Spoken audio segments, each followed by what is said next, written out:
Comprometidos con la preservación de la salud pública en el Estado de Puebla y ante la emergencia sanitaria por COVID-19, surge el Centro Médico Virtual de Alta Especialidad CEMEVI, una plataforma que funge como enlace virtual entre médicos generales, especialistas y subespecialistas en la atención médica de los pacientes en hospitales asignados por la contingencia. El centro médico representa un paso en el uso de la tecnología, dotando a los médicos especialistas, subespecialistas y médicos generales de un intercambio cognitivo que les permita preservar la salud de los pacientes en estado crítico. ¿Cómo funcionará en esta época de contingencia? A través de esta plataforma, los profesionales de la salud asesorarán, asistirán y guiarán de manera remota a médicos que atiendan de manera directa a pacientes diagnosticados por COVID-19. Existen dos presentaciones para hacer más ágil, más amigable su uso. La primera es una plataforma web para su uso en PC y laptop. La segunda es una aplicación para su uso en tableta y teléfonos móviles. Con esto, todos los médicos podrán usar la aplicación desde su celular, ya que no se requiere de una gran inversión para su instalación.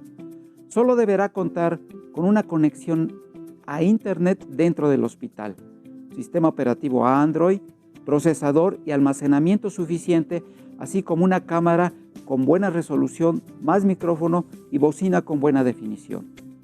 La plataforma cuenta con 6 componentes. 1. Expediente electrónico, el cual otorga a los médicos datos útiles para el tratamiento del paciente. 2. Protocolo de detección de síntomas, que sirve como material de apoyo para el médico tratante que marca una directriz en la detección de los síntomas. 3. Protocolo de acción COVID crítico grave. Es un componente de homogenización de criterios de acción según algoritmo de comorbilidad. 4. Consulta remota por especialistas, el cual otorga acceso directo a una videoconferencia con médicos especialistas, quienes, a través de las herramientas de plataforma, pueden observar el material médico que les permita guiar, asesorar y asistir al médico solicitante. 5. Videos tutoriales y videoconferencias que brindan información en videos explícitos educativos sobre tratamientos indispensables para la acción inmediata en pacientes COVID-19. 6. Referencias bibliográficas, las cuales contienen artículos académicos actualizados y enlaza al programa de enseñanza de la Secretaría de Salud del Estado de Puebla. El CEMEVI contará con más de 80 médicos especialistas que colaborarán en horarios específicos las 24 horas, los 7 días de la semana. De esta forma, los médicos regresarían a sus labores vía remota y recuperaría el salario promedio cada uno.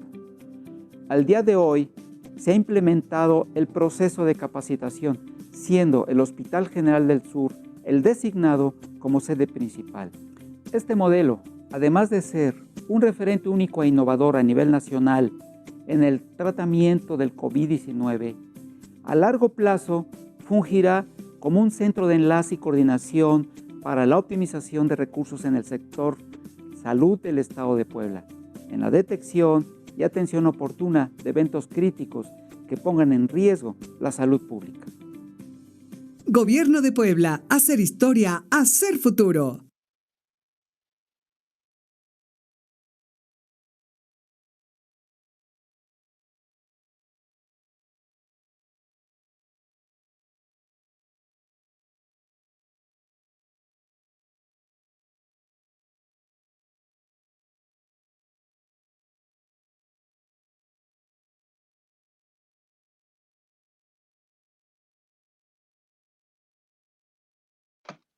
Muy buenos días. El Centro Médico Virtual de Alta Especialidad del Estado de Puebla, en nombre del doctor José Antonio Martínez García, secretario de Salud y director general de los Servicios de Salud del Estado de Puebla, agradecen la participación de las distintas unidades médicas, así como de todo el personal de la salud que nos acompaña. En esta 21ª sesión clínica semanal virtual del año 2021, el Departamento de Enseñanza e Investigación del Hospital General de Cholula presenta el tema COVID en pacientes embarazadas, por lo que de igual forma agradecemos y presentamos a los ponentes que esta mañana participarán. Doctor Hatzel Alfredo López Arellano, es médico general por el Instituto Politécnico Nacional. Actualmente es residente del tercer año de Ginecología y Obstetricia del Hospital General de Cholula. Doctor Rogelio Castillo Luna, es ginecobstetra y urgenciólogo egresado del Instituto Nacional de Perinatología y UNAM. Cuenta con una maestría en educación. Además, es certificado por el Consejo Mexicano de Ginecología y Obstetricia por ambas especialidades. Es profesor titular de la especialidad de Ginecología y Obstetricia del Hospital General de Cholula. Profesor de Ginecobstetricia de la Universidad de las Américas Pueblas. Práctica privada en los hospitales Ángeles de Puebla, médico adscrito a la Clínica de Urología Ginecológica y Rehabilitación de Piso Pélvico del Hospital Ángeles de Puebla. Miembro del Colegio de Ginecología y Obstetricia del Estado de Tlaxcala, de la Sociedad Mexicana de Urología, Ginecología y de la Sociedad Médica del Hospital Ángeles de Puebla. Por último, se hace del conocimiento de la audiencia que al final de la presentación habrá una sesión de preguntas y respuestas, por lo que para ese ejercicio se pide nos hagan llegar las preguntas a través del chat de esta plataforma. De igual forma, en el mismo chat podrán encontrar el link para su registro. Sin más preámbulos, cedemos la palabra al doctor Rogelio Castillo Luna.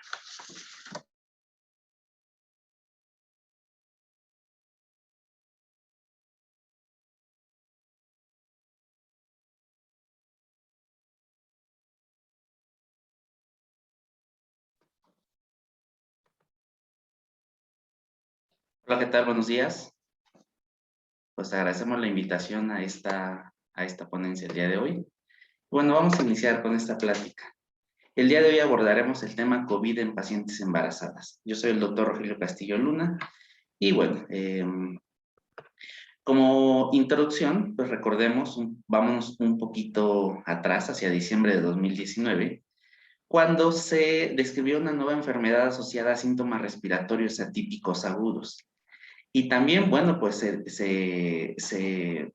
se dio a la luz y se conoció un nuevo tipo de virus, que era el SARS-CoV-2.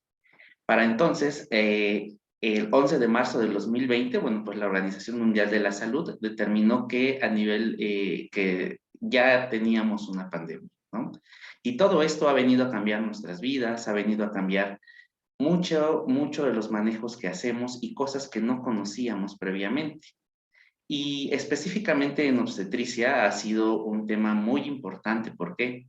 Porque hemos visto que las pacientes se han complicado de manera importante. Hemos visto que las pacientes han tenido desenlaces perinatales no adecuados, desenlaces perinatales en los cuales hemos visto incremento en las tasas de mortalidad materna. Para el 13 de marzo del 2020 se describió el primer reporte de COVID y embarazo. Para el 8 de diciembre de 2020, bueno, pues afortunadamente se contó con la vacunación contra COVID y precisamente ese día, pues fue el primer humano vacunado contra COVID-19. Y bueno, algo importante, que el primer bebé recién nacido con inmunidad pasiva nació el 5 de marzo del 2021 y fue en México. Vamos a comentar algunas definiciones operacionales, bueno, como para ir adentrándonos al tema. Bueno, pues recuerden que el caso sospechoso es un contacto, un paciente que haya tenido contacto con alguien con la enfermedad COVID-19 en las últimas 2 semanas o más de 2 de los siguientes síntomas en los últimos 7 días. Y los principales síntomas precisamente son tos, fiebre y cefalea. Y bueno, también tiene que estar asociado a más de uno de los siguientes síntomas, que son disnea, artralgias, mialgias, odinofagia, rinorrea, conjuntivitis, dolor torácico, ageusia y anosmia. Y en el caso de confirmación, bueno, es un paciente que tenga, puede ser que tenga o no los síntomas, pero que tenga una PCR para SARS-CoV-2 que identifique el virus. Hay definiciones operacionales en obstetricia. Bueno, esto es muy importante. Y recuerden que en obstetricia, igual que en el resto de la población, bueno, pues podemos tener pacientes que sean o que se presenten sintomáticas o pacientes asintomáticas. En el caso de las pacientes sintomáticas, un caso confirmado es que tenga los síntomas que ya habíamos comentado previamente, más una PCR para SARS-CoV-2, ya sea tomada a nivel nasofaríngeo, nasal o por lavado broncoalveolar y que identifique el virus. Una posible infección por coronavirus es que la paciente esté sintomática, pero que no se le haya realizado o no cuente con una PCR. Poco probable es que la paciente tenga síntomas, pero que tenga una PCR negativa, y no identificada es que la paciente tenga síntomas y con una PCR negativa. En el caso de la paciente asintomática, que tuvo el contacto con un paciente que fue confirmado para COVID-19, bueno, pues el caso confirmado lo tenemos cuando la paciente está asintomática, pero tiene una prueba PCR positiva. Y en el caso de la definición de poco probable, la paciente se encuentra asintomática con una PCR negativa. Y la paciente no infectada es aquella que tiene 2 PCRs consecutivas que han sido negativas. Vamos a hablar un poco de epidemiología, ya que son pues datos importantísimos para ver el panorama en el cual nos encontramos, el panorama que hemos vivido a partir de marzo del 2020 en nuestro país. Y bueno, pues, a pesar de que existen muchas revisiones sistemáticas, ensayos clínicos, pues todavía son son datos que van cambiando constantemente. Son datos que no son fijos, son datos que no van a perdurar y son datos que pueden cambiar de un día hacia otro. Pero bueno, de lo que tenemos hasta el día de hoy se han hecho revisiones sistemáticas a nivel mundial. Y esta es una realizada por la Organización Panamericana de la Salud, que incluyó a 162 estudios originales. Y vean ustedes que esta revisión sistemática incluyó a más de 3.985 mujeres embarazadas, ¿sí? Recuerden que era a nivel mundial. Y bueno, ¿cómo se distribuyeron? ¿En qué países había mayor casos de mujeres embarazadas con COVID-19? Pues vean que Estados Unidos hasta el día de hoy es el país que ha tenido mayor número de casos de COVID y embarazo, con un 30%. Posteriormente China, 21%, 17% Francia, 11% Inglaterra. Y vean ustedes que México se encuentra dentro de los principales países que tienen mayor número de casos de COVID y embarazo. Y la edad promedio en la cual se encontraban estas pacientes eran entre los 15 y 49 años, ¿no? Que es precisamente la edad reproductiva. Hay otro reporte que fue publicado recientemente, fue publicado y son datos y cifras de la CDC, en el cual, bueno, se incluyen a 26.364 mujeres embarazadas de Estados Unidos y se realizó de enero a octubre del 2020. ¿Y qué determinaron? Bueno, pues de lo importante es que el 27% de las pacientes, un gran porcentaje, requirieron manejo hospitalario. 4% ingresaron a unidad de cuidados intensivos y 2% requirieron ventilación mecánica invasiva. Este estudio, bueno, pues cabe resaltar y recordar que fue realizado en Estados Unidos.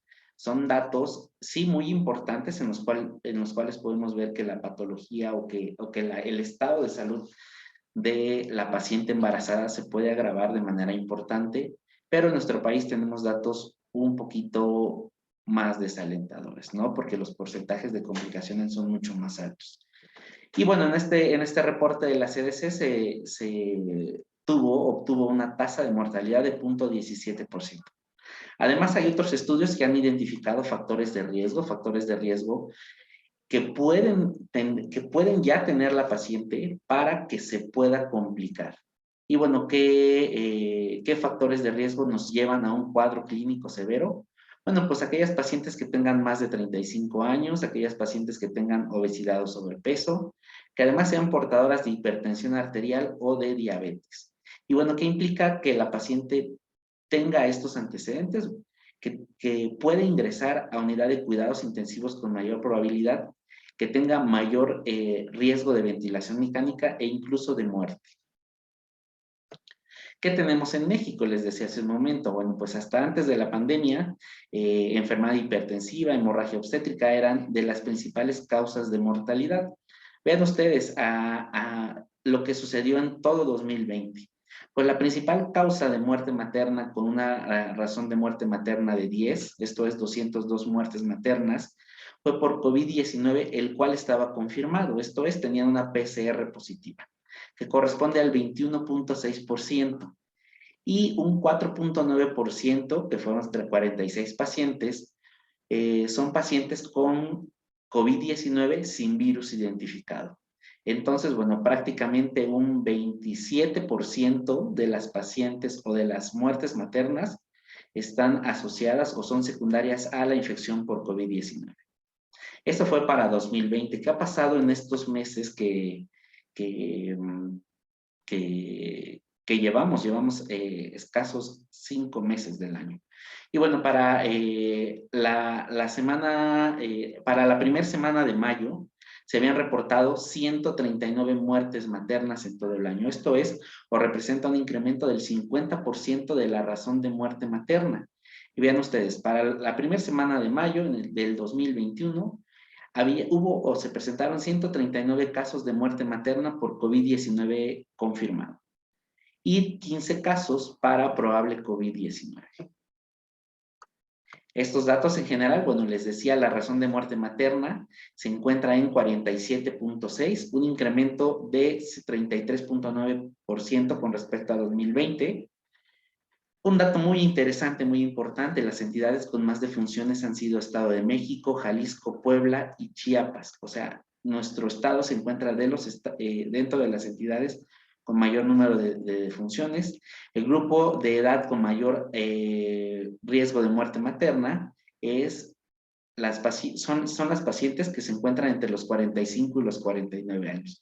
Habíamos comentado hace un momento que aquellas pacientes que tengan edad materna de riesgo, esto es más de 35 años, tienen un riesgo incrementado de un cuadro clínico severo, de ingreso a UCIA o de intubación, pero aquellas pacientes con una edad de más de 45 años, bueno, pues incrementa el riesgo de muerte.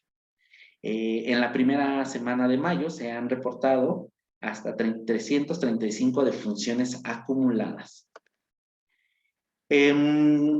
A nivel mundial hay muchos estudios que, bueno, pues que nos determinan cómo es la evolución del COVID-19 durante el embarazo. Y bueno, este es un artículo muy reciente publicado por el American Journal de Ginecología y Obstetricia, en el cual, bueno, se incluyeron a 61 pacientes de COVID-19 y además era un estudio de casos y controles, eran 61 pacientes COVID-19, 120 pacientes de un estudio control. Y bueno, de los datos más relevantes de aquellas pacientes que tenían COVID-19, el 85.5% tuvieron un cuadro clínico leve, 9.8% un cuadro clínico severo y el 1.6% un cuadro clínico crítico. ¿Esto qué quiere decir? Bueno, que alrededor del 10% de las pacientes tendrán alguna complicación en el estado de salud y requerirán pues intervenciones más invasivas, ingreso a unidad de cuidados intensivos, intubación endotraqueal.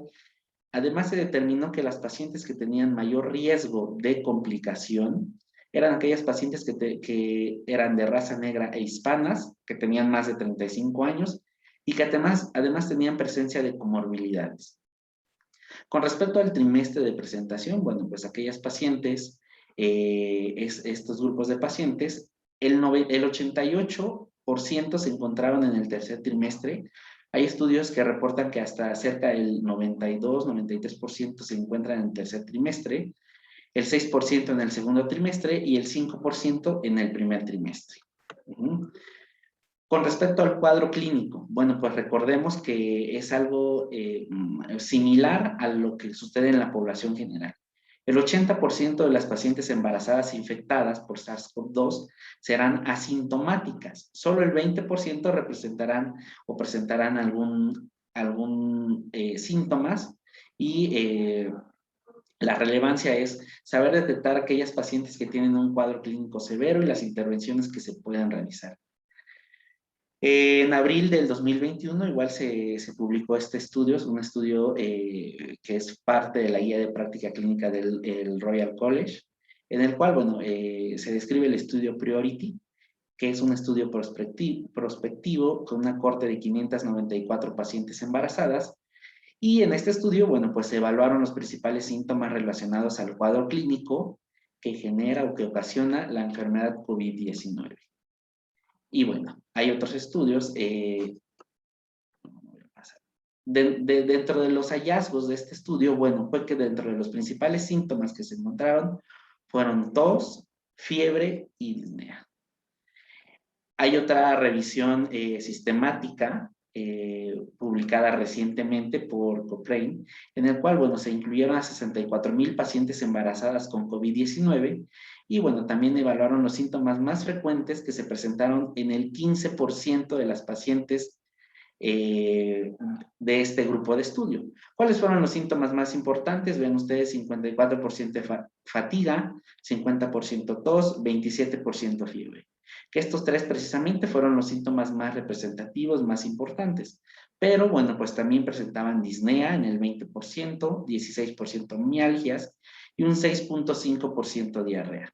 Dentro de las alteraciones bioquímicas que se encontraron en mayor proporción, bueno, fueron linfopenia, 59%, y aumento de la PCR hasta en el 70% de las pacientes.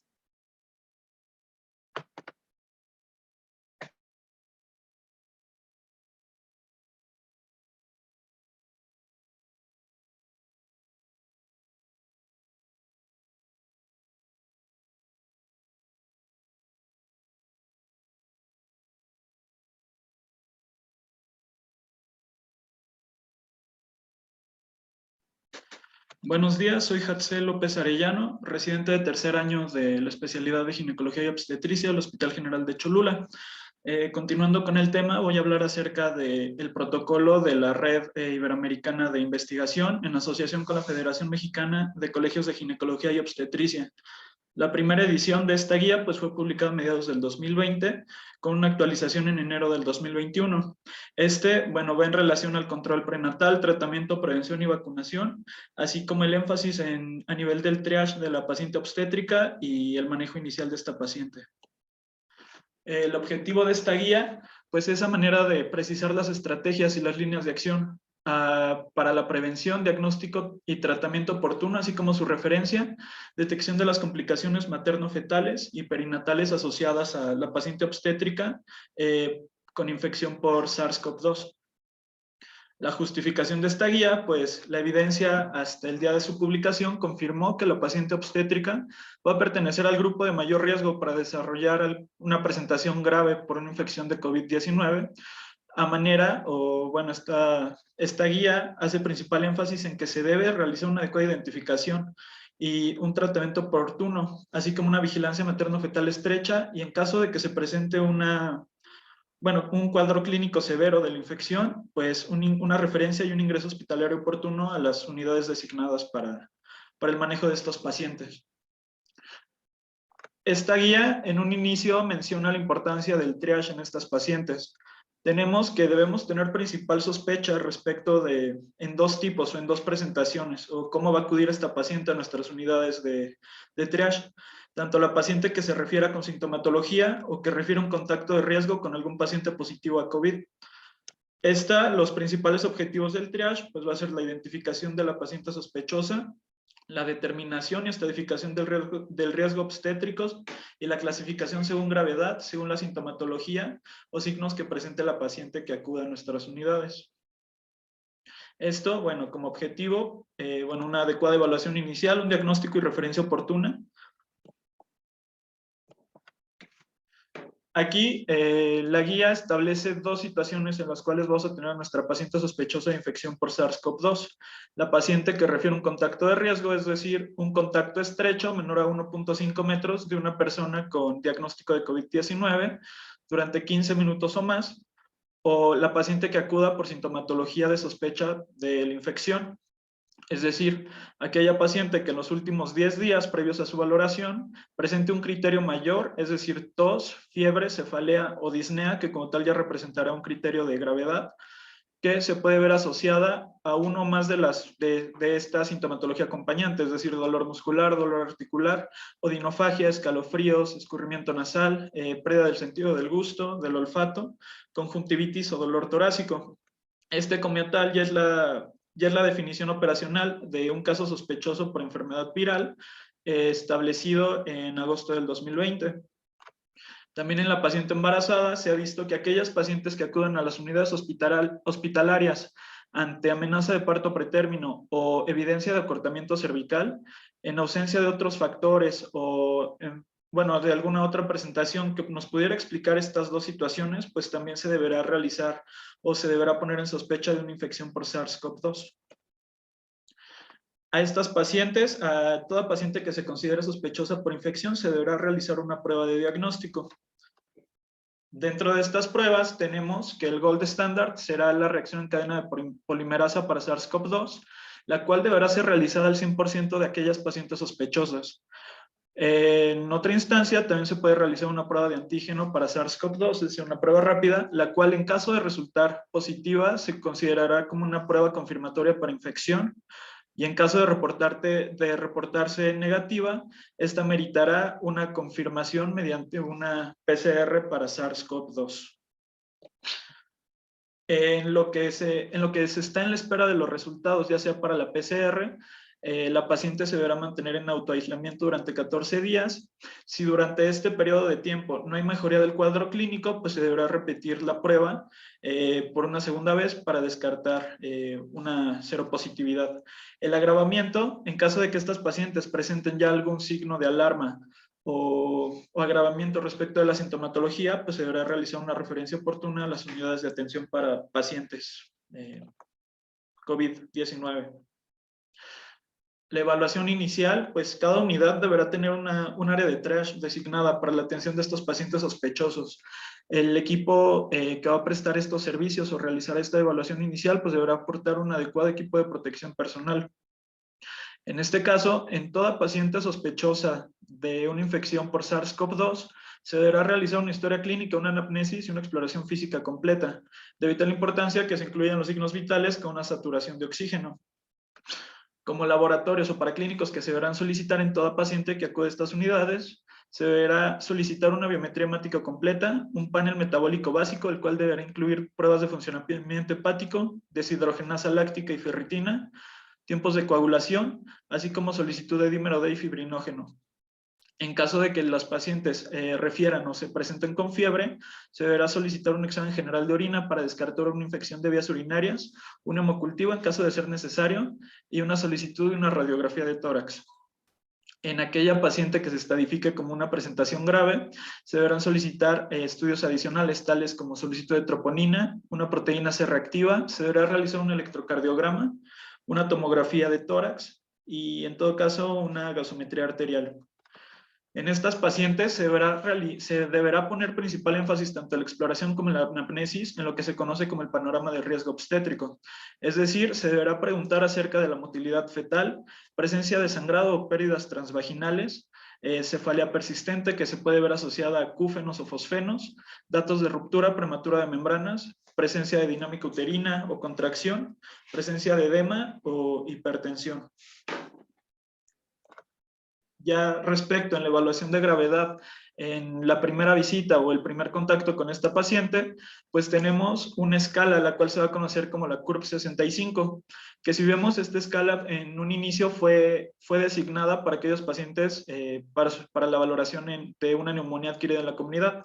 Sin embargo, esta escala ha sido adaptada para la atención de la paciente obstétrica y estadificación en una primera instancia para saber si esta paciente en todo caso requerirá un ingreso hospitalario.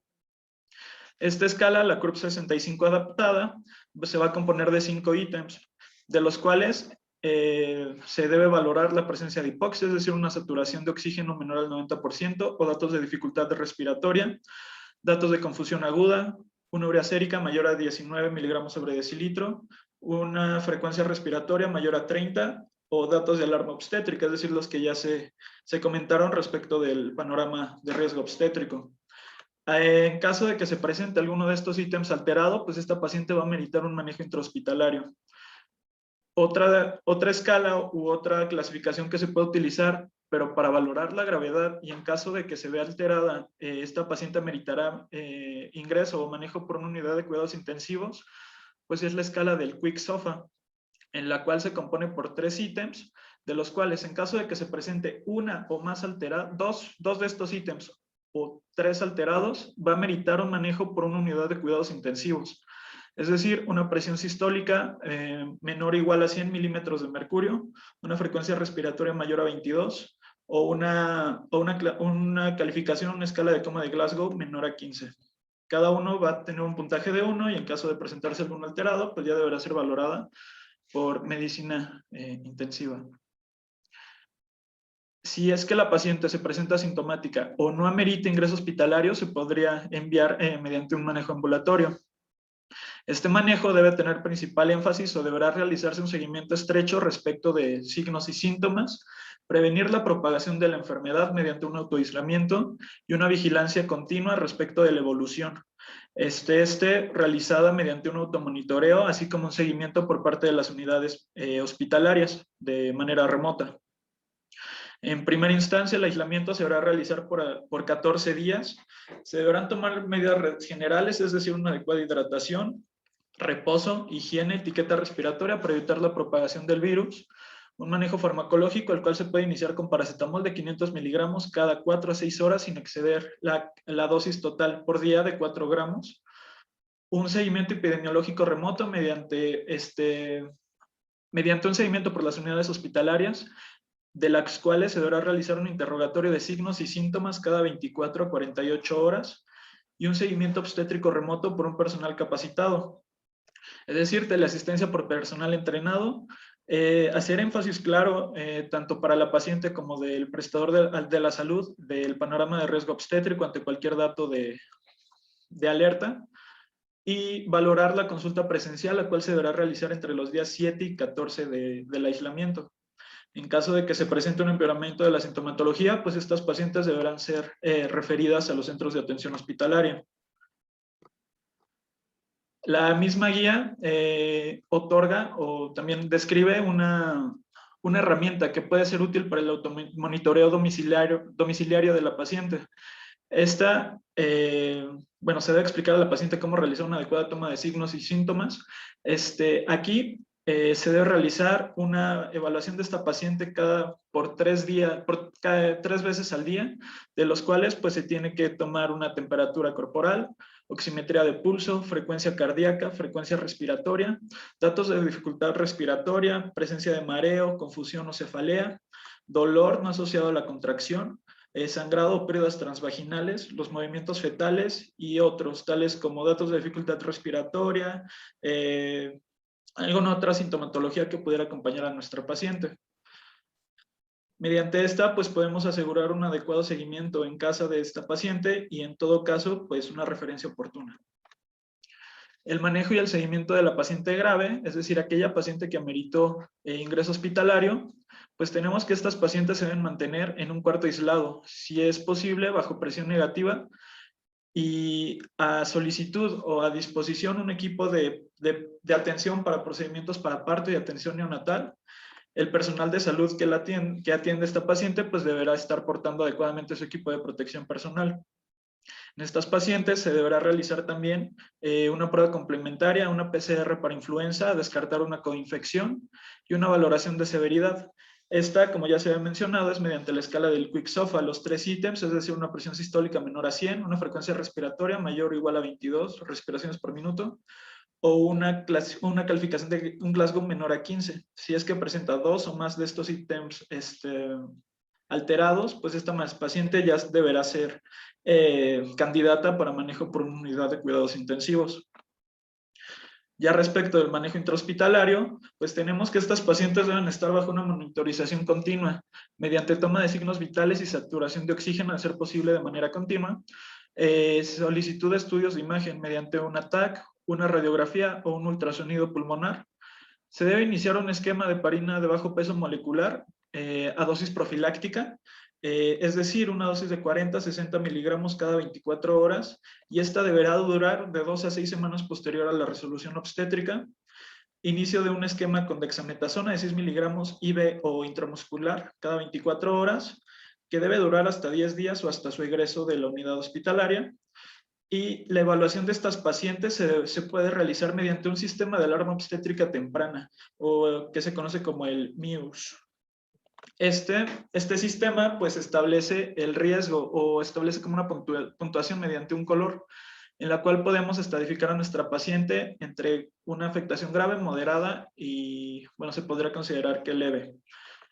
Establece 3 ítems, uno en verde, uno en ámbar y uno en rojo, de los cuales va a tener diferentes puntuaciones.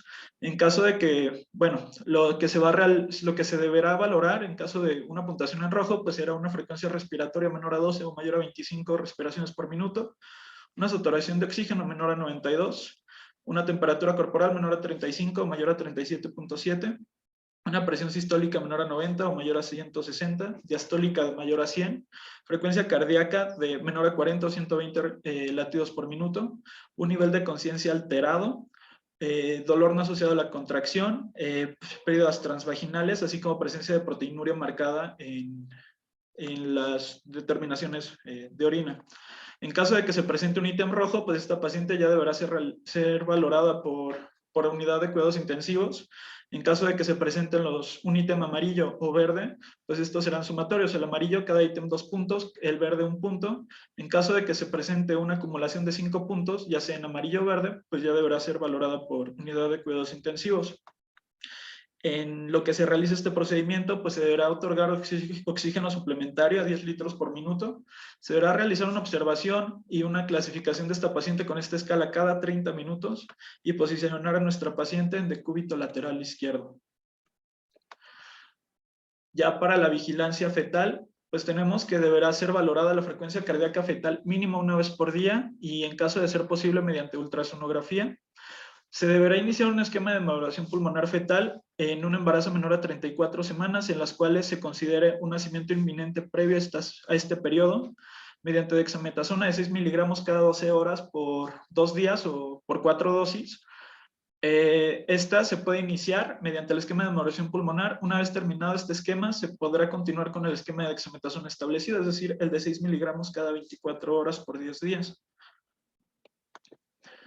Ya respecto de la transmisión vertical, la guía menciona que el riesgo de transmisión vertical se ha estimado bastante bajo, es decir, de un 0.09%. Existe poca evidencia respecto de este, en caso de que se realice mediante transmisión vertical durante el trabajo de parto, en caso de una ruptura prematura de membranas. Como ya se había comentado, en marzo de 2020 se registró el primer caso de transmisión transplacentaria, dentro de las cuales el recién nacido se presentó con un cuadro de vasculitis cerebral con alteración del sistema nervioso. Y se ha visto que el riesgo de transmisión vertical se va a ver asociado a una mayor carga viral materna, así como la secuencia de esta proteína transmembrana, la cual, en caso de presentarse a nivel placentario, pues va a actuar a nivel de la proteína de superficie del virus del SARS-CoV-2, permitiendo su duplicación, su invasión y duplicación. Ya respecto de la toma o la resolución obstétrica, tenemos que si nuestra paciente se ha mantenido estable, no estará indicada una resolución del embarazo.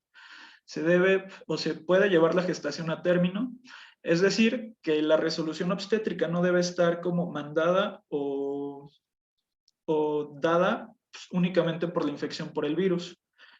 Respecto a la vigilancia del bienestar materno-fetal, se debe realizar de primera instancia una prueba sin estrés, es decir, vigilancia fetal mediante monitorización electrónica por 20 minutos para valorar el bienestar fetal. Y en caso de que se presente una paciente embarazada con infección por SARS-CoV-2, pues se deberá realizar una evaluación mediante los criterios de severidad y un consenso multidisciplinario, dentro de los cuales pues entrarán los servicios de ginecología, medicina materno-fetal, anestesiología, pediatría, así como medicina interna. A valorar la resolución obstétrica, pues vamos a tener criterios ya establecidos. Cada paciente deberá ser evaluada para determinar si es que este embarazo se puede llevar a término o si ya amerita la interrupción del mismo. Se deberá valorar de acuerdo a la edad gestacional y en todo caso iniciar un esquema de maduración pulmonar, así como valorar las capacidades de la unidad hospitalaria para el manejo de esta paciente, tanto de la madre como de un feto, o bueno, de un recién nacido, perdón.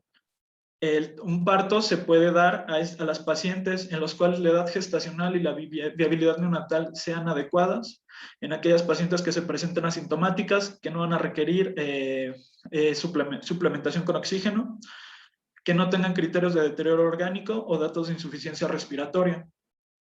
La interrupción por vía abdominal pues deberá valorarse ante un deterioro de la condición materna, en los cuales se puede considerar que los cambios fisiológicos de un útero aumentado de tamaño pueden ser perjudiciales para la evolución clínica de la madre, ante un estado fetal no tranquilizador o un bienestar fetal incierto, o aquellas pacientes que se presenten con alguna otra indicación obstétrica, es decir, aquellas pacientes que tengan una alteración en conjunto, tales como una preeclampsia, una alteración de la placentación, o alguna otra situación que pueda condicionar la interrupción del embarazo. Una vez decidida la interrupción o la vía de interrupción, como tal no va a estar contraindicado o se recomienda por parte de la guía tanto el pinzamiento tardío del cordón umbilical, el apego inmediato y la lactancia materna, manteniendo medidas de aislamiento entre la madre y el recién nacido, en caso de que, bueno, la estabilidad de la paciente nos lo permita. Y este esquema establecido también por la guía de la FEMECOG, pues nos dice, es como un diagrama de flujo en los cuales nos va diciendo cómo debemos ir normando a nuestra paciente respecto de la interrupción de la gestación o la vía de interrupción. Una monitorización fetal intermitente, una valoración materna continua, un personal de salud que va a valorar a esta paciente con un adecuado equipo de protección personal. En caso de que no exista compromiso materno-fetal, que ambos pacientes estén estables, pues se puede continuar con el trabajo de parto. Si la paciente se mantiene con una saturación de oxígeno mayor al 95%, pues se puede continuar con este trabajo de parto. La analgesia obstétrica aquí será recomendada. Una atención obstétrica estándar. En caso de que esta paciente se presente con una saturación de oxígeno menor al 95%, pues ya estará indicada una cesárea de emergencia. O en caso de que se presente un compromiso materno o fetal, un deterioro del estado materno, una pérdida del bienestar fetal, pues ya estará indicada la interrupción por vía abdominal. Si es que la paciente se mantiene con una saturación mayor al 95, pues se podrá realizar esta intervención mediante anestesia regional menor al 95% mediante una anestesia general. Ya para el seguimiento de la paciente embarazada que presentó infección por SARS-CoV-2 con resolución del mismo durante el embarazo, pues al momento se tiene como un escenario desconocido, es decir, no se tiene suficiente evidencia como para normar o para establecer una adecuada conducta respecto a estas pacientes. Sin embargo, se ha visto la coexistencia de complicaciones relacionadas al embarazo en aquellas pacientes con COVID-19. Se ha visto que estas pacientes tienden a desarrollar una restricción en el crecimiento intrauterino, así como el riesgo de transmisión vertical. En caso de que se dé la resolución de la infección durante el embarazo, pues el seguimiento de esta paciente deberá ser el mismo establecido para la paciente no infectada. A toda paciente embarazada, durante el seguimiento el seguimiento del embarazo se deberá solicitar una PCR para SARS-CoV-2 en la octava consulta, es decir, por ahí de las 38 a las 40 semanas, en las cuales ya se considere o se prevenga como la interrupción o ya el inicio del trabajo de parto. Ok, ya respecto de la toma de decisiones en la resolución obstétrica, los auxiliares de diagnóstico, vigilancia fetal, de acuerdo a las condiciones materno-fetales, deberán ser de manera individual. Ahora, la misma guía establece acerca del seguimiento de aquella paciente embarazada sin infección, es decir, cómo se debe realizar el seguimiento de estas pacientes. Aquí menciona que el acudir a las unidades de seguimiento de estas pacientes, es decir, aquellas unidades de medicina de medicina familiar o aquellas unidades de primer contacto, no va a incrementar el riesgo de infección. No se ha visto que aumente el riesgo al acudir a estas instancias de salud. No se ha visto una asociación significativa entre la asistencia respecto al número de consultas y la tasa de infección. Sin embargo, pues en estas pacientes se debe instar y se debe instruir respecto del uso de equipo de protección personal de la paciente embarazada, así como del personal de salud que va a otorgar esta atención.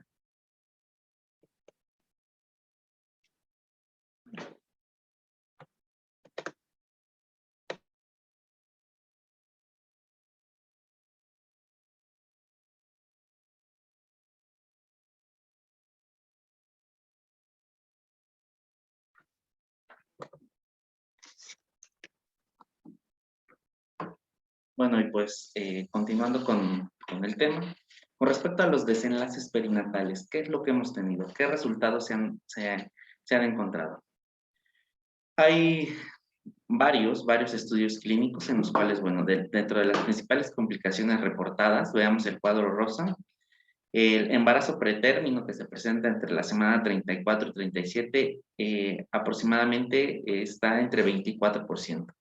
Hay algunos artículos que consideran que es una situación iatrogénica. ¿Por qué? Bueno, pues porque las pacientes, o la mayor parte de las ocasiones, la cesárea está indicada por algún deterioro de la función pulmonar materna. Embarazos menos a 34 semanas, un porcentaje de presentación del 21, cercano al 22%, preeclampsia 16% y restricción del crecimiento intrauterino 2.8%. Ahora veamos el recuadro morado, en el cual, bueno, pues vemos que las complicaciones, el parto pretérmino, un riesgo hasta de 3.2 veces mayor, preeclampsia, un riesgo de 3.1 veces mayor que con respecto a la población de embarazadas sin la infección, diabetes gestacional, un riesgo cercano a mayor a 1, y cesárea, un riesgo de 1.5. Bueno. De todos los estudios que tenemos hasta el día de hoy, bueno, pues todos coinciden en que COVID-19 se asocia a desenlaces perinatales adversos. Y estos desenlaces adversos están relacionados a hipoxemia y fallo respiratorio agudo. Aunado a esto, existe como complicación la presencia de embarazos pretérminos iatrogénicos y de las comorbilidades, ya lo habíamos comentado previamente, las comorbilidades obstétricas que se han asociado a mayores tasas de morbilidad materna son pacientes de más de 35 años que tengan diabetes e hipertensión diagnosticadas previamente al embarazo.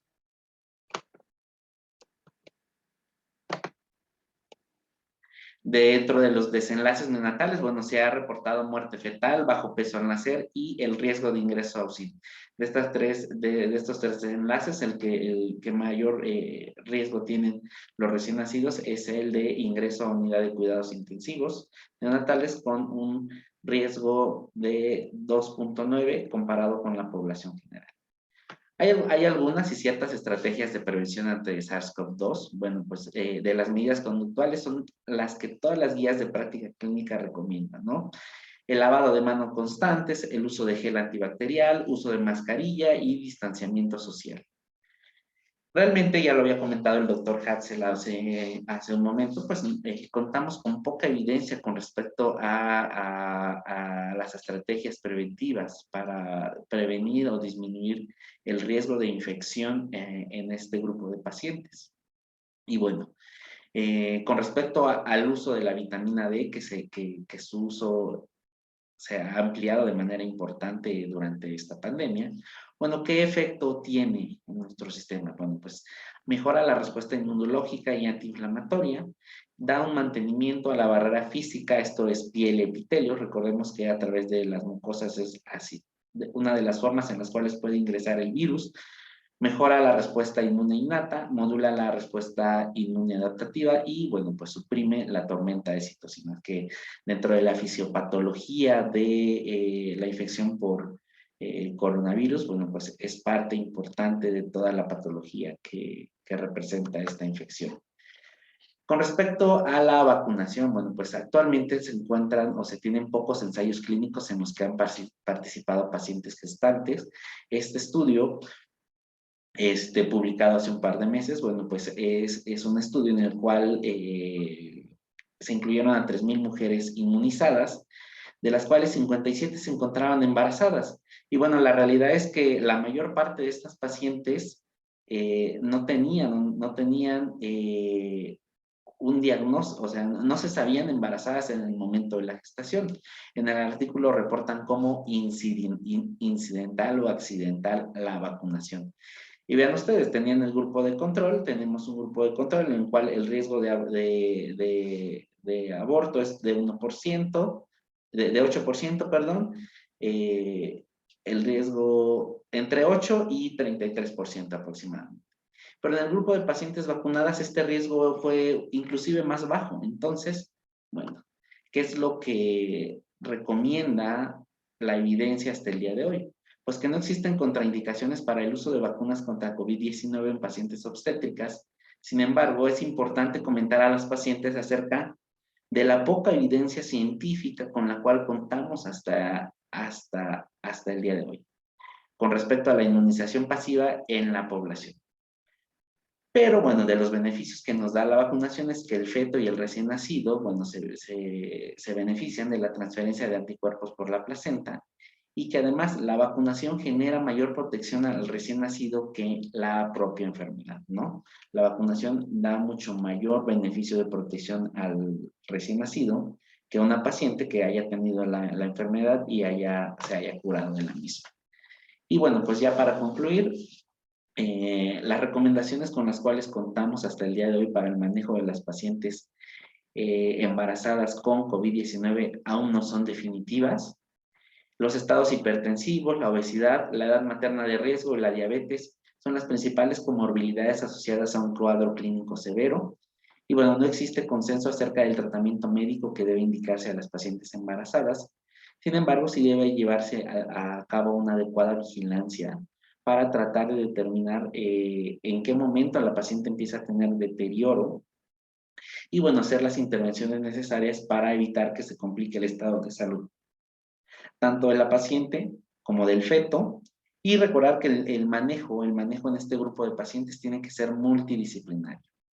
La vacunación está recomendada en pacientes embarazadas. Sin embargo, no existen estudios que demuestren alteraciones en cualquier trimestre de la gestación. Y tampoco los riesgos de complicaciones, principalmente aborto, están incrementados en los estudios con los cuales contamos hasta el día de hoy, en los cuales se incluyen a pacientes embarazadas que ya obtuvieron la vacuna contra COVID-19. Muchas gracias.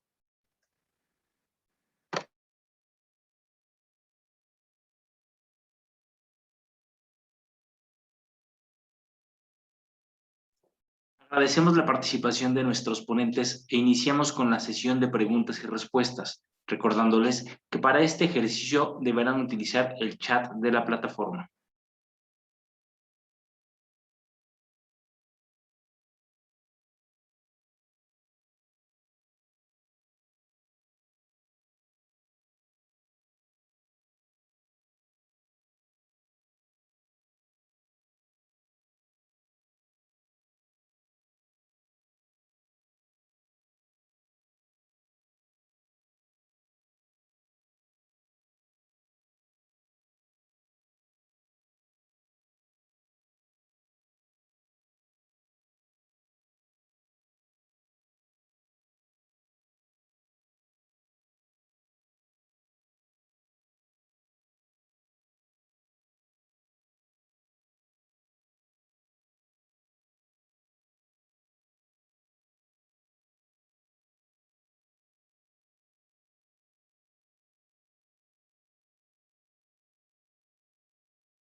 Comentábamos previamente que existen pocos estudios en los cuales se incluyan a las pacientes gestantes que hayan recibido la vacunación.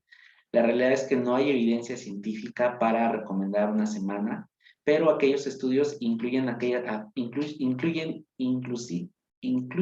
a pacientes que se encuentran en el primer trimestre de la gestación y bueno, las complicaciones no incrementan el riesgo de perder el embarazo, que es una de las principales riesgos que teme la paciente. Lo importante, bueno, sí es comentarle a la paciente que la vacunación, la paciente se beneficia de la vacunación. Recuerden que hay estudios que indican que las pacientes embarazadas tienen hasta 22 veces más el riesgo de complicarse de manera severa más que una paciente que no está embarazada. Entonces, se recomienda en cualquier trimestre. La estrategia nacional es vacunar a las pacientes después de la semana 12. Si acude una paciente a un puesto de vacunación y tiene menos de 12 semanas, o ellos lo manejan como 3 meses, no la vacunan hasta que pase precisamente la semana 12. Todavía hay mucho que aprender con respecto a este tema, hay mucho que vamos a ir aprendiendo conforme vaya aumentando el número de pacientes embarazadas. Entonces, bueno, actualmente la recomendación en México es que sea después de la semana 12.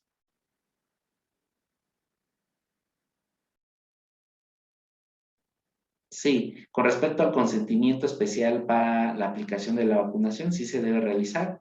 En el cual, bueno, pues realmente las reacciones adversas son similares a la población general, no incrementan, no son distintas en las pacientes embarazadas.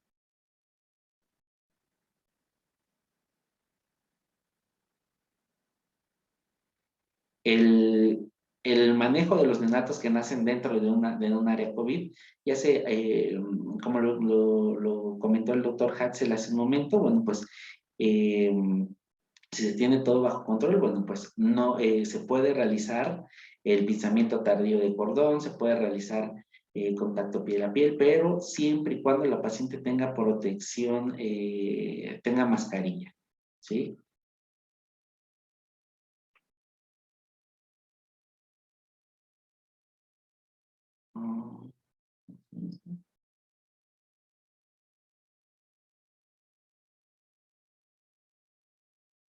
Bueno, con respecto a las estrategias que se han realizado para la no existencia de riesgo para asistir a la consulta de control prenatal, pues realmente como una difusión de no existencia de riesgo, a nivel nacional, a nivel estatal no se tiene. Sin embargo, bueno, pues la consulta de control prenatal en la mayor parte de instituciones públicas y privadas se ha continuado de manera normal, ¿sí?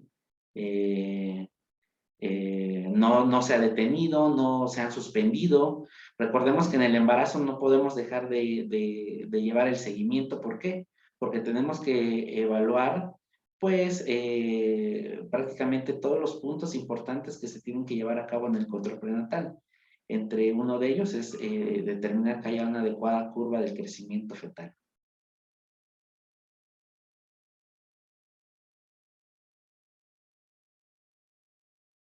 Con respecto a si se han realizado estudios para aquellos embarazos, un estudio como tal no lo tenemos, solo tenemos un reporte en marzo de este año en México, en el cual, bueno, pues la mamá del recién nacido era enfermera, se vacunó entre la semana 32 y 34 y 37, y bueno, el bebito nació entre 10 días después de la segunda dosis.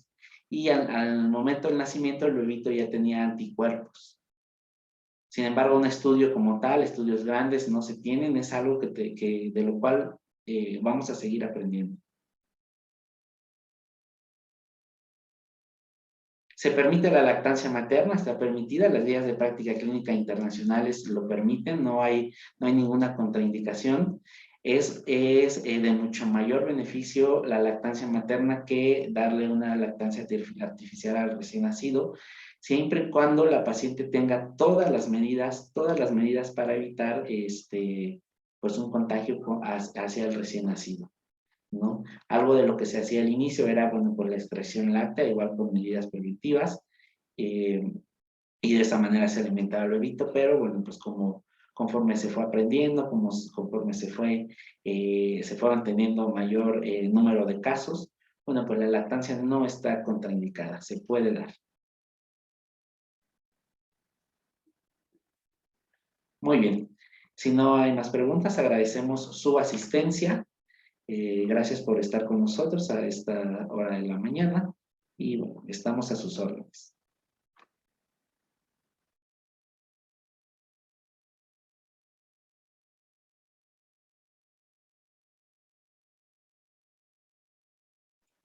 Agradecemos nuevamente la participación de nuestros ponentes. El Centro Médico Virtual de Alta Especialidad del Estado de Puebla agradece a todo el personal de la salud que a través de alguno de los distintos dispositivos electrónicos siguió la presente sesión y se les recuerda que estos ejercicios se realizan todos los viernes a la misma hora, por lo que de igual forma los invitamos a seguirlos. Que pasen un excelente día.